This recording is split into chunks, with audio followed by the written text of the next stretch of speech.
Hello everyone, welcome back to Gamerbloo. This is your host Wadi, and today I'm with my two partners again. They can introduce themselves. Sunchild. Papa Drews. Alright, on today's podcast we got a lot of things we want to talk about today. So the first we want to talk about is the last two episodes of She-Hulk, episode 2 and episode 3. Tasted that, num, eat it up. Go play okay, 3, 2, 1. You know I'm the hottest, you ain't never gotta heat me up. Oh, you are way more fun than my last lawyer. I will kill for you, Megan Thee Stallion. Dial it back. That's hilarious. Like what? Can I slide? No. Like what more needs to be said? Like, but I mean, when She-Hulk first started, like I didn't really know what to make of the show. Like I didn't follow too much about it before it started airing, so I kind of just wanted to look at it from just like an unbiased perspective. So it seems to be more of, it's comedy as it's a Marvel show, so of course it's comedy by default, usually. And then I feel like with each episode, it's like my interest in She-Hulk is like slowly depleting. I'm not really sure what the show's supposed to be or who the audience of the show is. It's like, is it for like is it geared more toward women? Like, is that what the audience is supposed to be for this show? Because I can't really tell, because it's really pushing kind of like the female like and gender empowerment. I mean, which there's nothing wrong with that, but it's like, is that like internet audience? Is that the same audience that like would appreciate twerking, like kind of the way they've just displayed it? But I'm getting ahead of myself. So in terms of story, like it's just okay. It feels like it's just kind of like the type of show that just has like a weekly format of like just something happens like every week, and it's kind of self-contained, but it's not like high stakes or anything like that. But I mean, it's not that much is really going on. Like you have the She-Hulk kind of adapting to being kind of She-Hulk, and then the whole plotline with like the Abomination. I mean, it's the whole plotline with the Abomination. So I mean, that's okay. It's just that they're really like changing what the character was. I don't know if that's like for the better or not. That's up to the audience. 'Cause I mean, they completely redone kind of that character. I mean, that's fine. That's how they want to play it out. There's nothing inherently wrong with that. But I don't know, like the show, it seems to be like losing me. It's like I feel like not that much is actually happening, and then just kind of random things like occur within it, and like I'm just not really that into it. Kind of like when it first started, but it's like I kind of knew that when it first started. Like I was really more interested in the Hulk, despite how the Hulk's kind of been neutered completely in the Marvel Cinematic Universe. He's like not really the strongest one there is. Obviously not. He's pretty far down. He basically loses every fight. If you think about the Hulk in the MCU, he kind of loses a lot. So, what do you guys think?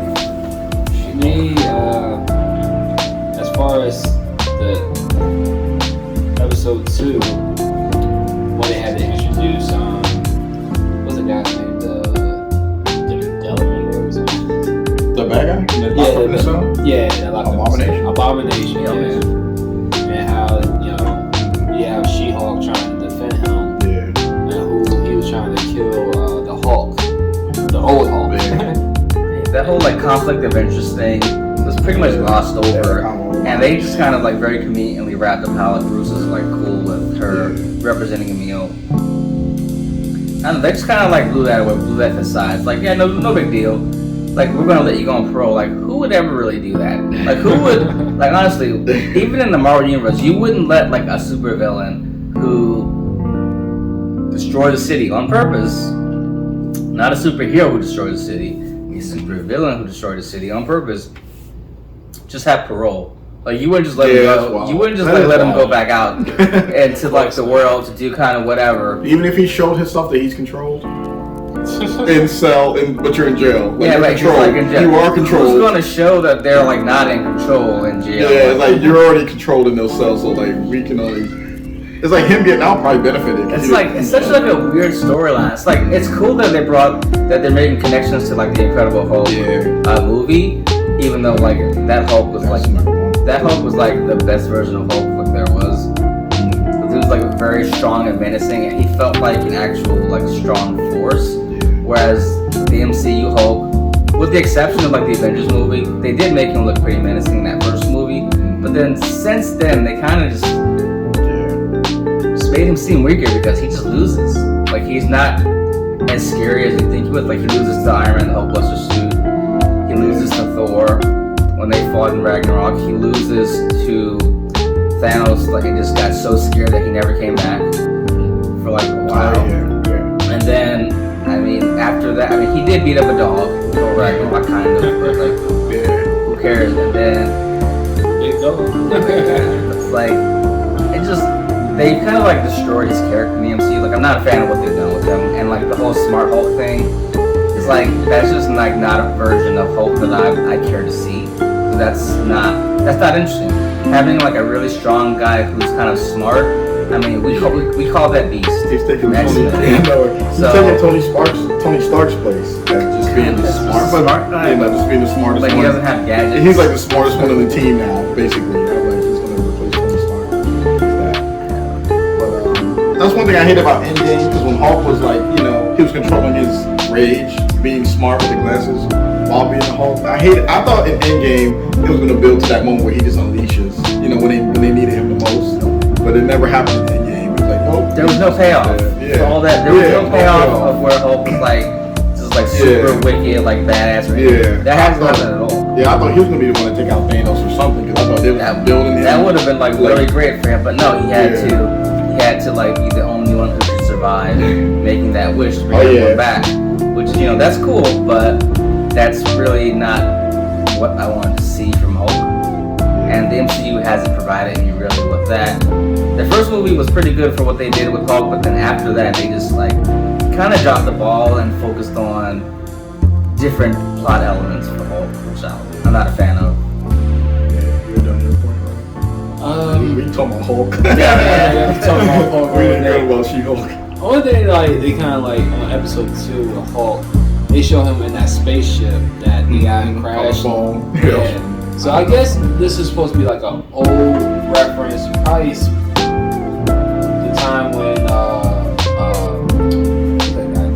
John Ching, the rings, the guy with the rings in that movie.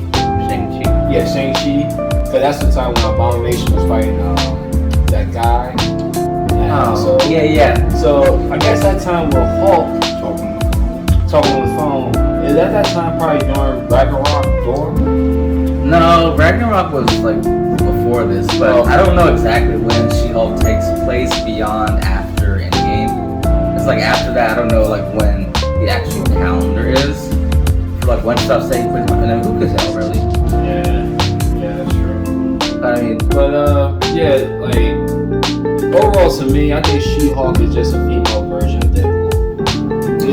It's a female version of a Deadpool show. Just a woman perspective. I think now it seems like that's what they're kind of aiming for, but it's like I don't think she's funny enough to be a female version of Deadpool. Like she doesn't like she's not like naturally as comedic of a character. She's like self-aware, but she's just not like that funny. The show isn't that funny. I should say the show isn't like that funny. It has a few like interesting moments, but they're usually not because of She-Hulk. Like in episode 3, like Wong was pretty amusing just because of like how he is. But he was like kind of the same as he's always been. But he was kind of like amusing, and you know, Emil, the Abomination, like he was funny because of how he was, but not specifically the She-Hulk. It seems to be the characters around her are more interesting than she is, because she's supposed to be like a cool lawyer who has alter ego, but we're not really seeing any of her like actual good lawyer skills in the show, and we're 3 episodes in, and then we're also not seeing her like Hulk skills. Pissed off too much. She doesn't have a rage. She doesn't have like she made a big point, which is funny, of how she had to explain to the Hulk how she's better at controlling her rage or some weird things like how the Hulk doesn't have the same experiences that she was, which is why she's better at holding her rage than him, which is like the most absurd thing that you can really think of in the known universe. The Hulk was literally hunted down to death. He is by the government. Hulk is like an intergalactic superhero. Maybe like intergalactic. He didn't like. I don't think he ever. Yeah, he did. He's an intergalactic kind of warrior who's had to fight on other planets. Who's done so much more than a lawyer. Yeah. Like even if the lawyer is a woman, it doesn't mean she's had the same experiences as controlling her rage as literally the Incredible Hulk, who was mind controlled by Scarlet Witch, who loses most fights, who had to fight Norse gods. So it just doesn't make sense how that. I feel like the tone of the first episode really kind of put a sour taste in some people's mouths because she was kind of being a bit too aggressive to her cousin, when she really has no foot to stand on because she doesn't have the same experiences as him like at all. Yeah, I saw a clip on the internet, like that fight scene. When they were kind of fighting a little bit, it was like they showed Hulk in other Avenger movies how strong he was, and it showed how that car, like she pushed that pickup truck to him, and Hulk looked like he was struggling a little bit with the truck. They was like, what is this? Like Hulk would be able to tore that truck in half in other movies, but when she pushes it to him, it's like, oh no, what is this? It's called bad writing. That's called bad writing. It's where they're, which is kind of one thing that you kind of hate is when a new character is introduced, but then they have the old characters just completely jump to that character. Like they'll make the old characters look so weak to boost up a new character instead of having the new character be good by their own skills without putting someone else down. Like it's okay if a villain does that. The super villains always, they just appear randomly and then they completely wipe the floor with the known heroes. But when like another hero shows up and just suddenly just kind of slaps all the other old heroes about, it just doesn't seem like that believable. Yeah. And same thing happened with Captain Marvel when she kind of appeared and she was basically supposed to be the best that there was for all, better than everyone, and people were kind of like up in arms about that. Yeah. That's kind of, it makes more sense because of how Captain Marvel's power level is basically like on the galactic scale, whereas other heroes that we've seen are basically street level or on like the Earth scale, whereas intergalactic heroes should be really strong because their scope is so much farther, so they should just naturally be well above other heroes.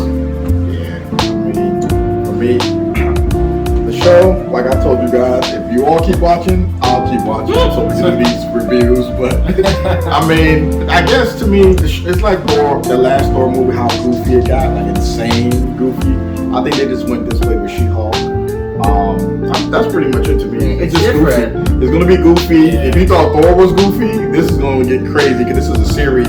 They have nothing but time, They can do whatever they want. This is a series every week, so I just think this is just the way this direction is going. As far as Marvel as a whole, I think people are like dying for like a serious movie now. I don't know. It's because it's almost like after Thor was kind of goofy, now She-Hulk looks goofy. I mean, Moon Knight was pretty serious. Oh, yeah, I saw Moon Knight, and then I recently finished Hawkeye.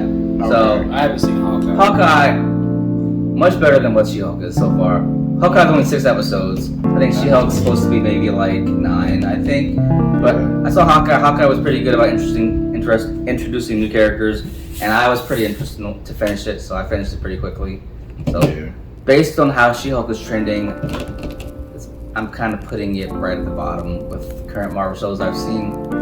So it's like nothing of significance is occurring in She-Hulk. And it seems to just kind of be like random things occurring with some callbacks to previous things in the Marvel show. But I feel like for the twerking scene, they could have made it like way better by being a bit more minimalistic with how they did it. So like making the credits though, wasn't it? Yeah, it was like right at the post scene. Easter egg. But to like make it even like I think better to appeal to like more people. I'm not saying they have to, but like what I would have done, but I'm a guy, so of course. What I would have done is, it's like as Megan Thee Stallion maybe has started twerking, you could have just like kind of zoomed in to She-Hulk and like to allude that she's getting the idea that she wants to twerk, and then kind of imply that she's about to start it, and then just end, and just like cut it off. to where it's like you don't see her actually do it. And you get the idea. Yeah, because we know her as being like, you know, her character's kind of like a comic in a way. She doesn't show, that lady that plays She-Hulk or the character, she doesn't show like sensuality. You know, she don't try to flirt with men. No. She don't try to fool men with like flirting with them, and you know, so like you're saying, if you saw her like getting the implication that okay, I'm about to twerk, it's like nah, we don't even want to see that from you. Yeah, but that's like that would have just been like a funnier way to like go about that whole scene instead of kind of just going all out doing it, and it was kind of longer than the whole part was longer than you think it would be. You hear who Megan Thee Stallion? I've heard the name, like I don't know anything about her at all. Like rapper. I know of. You know about her getting shot in the foot by Tory Lanez? You know Tory Lanez? Like, I don't know anything about rap. I just know that this person was famous. Yeah. So I was like, okay, cool. I mean, I can kind of see her get a good idea of like what her like her style is.